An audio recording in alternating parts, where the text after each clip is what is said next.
Okay guys, so as I said, we are starting with archers, sending them to the mortars, then 2 goblins, and immediately 2 super archers in those compartments, so they are starting to fire into the dark storages, and then they are hitting the eagle artillery and the single inferno tower. Now we are using the lightning spells to destroy the hero places, and then we are waiting. As I said, this is a pause between sending further troops that you need to take, because super archers have to take some time to destroy everything, and the buildings are pretty tough. They have a lot of HP. You see that the eagle artilleries are still standing, and that's why we need to wait some time. Using our wall breakers to open up the walls, also 2 wall breakers on the top can be used, but before that we need to send some witches on the top so they destroy everything there. But we are still waiting here to place more troops, so witches will come to the center of the base when we are starting our main push.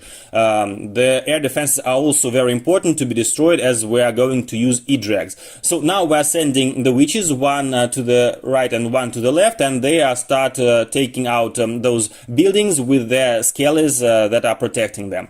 Waiting a little bit more to destroy the air defense. By the way, for E-drags you should send them on the sides of this base, not from the bottom, because on the bottom there are some black mines and E-drags will be killed by them. Now we are using 1 Valkyrie to tank for the witches, and we are still waiting for eagles to be destroyed, but actually we are ready to send the bat spells and then the E-drags. And now like 2 bowlers on the bottom and some wall breakers on the top, and that's it. The base will be destroyed easily. 1 E-drag is actually killed, but it doesn't matter, because we still have a lot of troops. We still have witches alive, bowlers, and 1 E-drag with the bat spells, which should be enough to destroy everything. This is the way how you can pass this challenge, and actually if you use this scheme, then the pathing will be easy for you. And as I said, there are no criteria how the winners will be chosen, and actually among everybody who tripled this challenge, there will be prizes raffled, and the prize is Clash of Clans merge box to the winner and to all of his clanmates.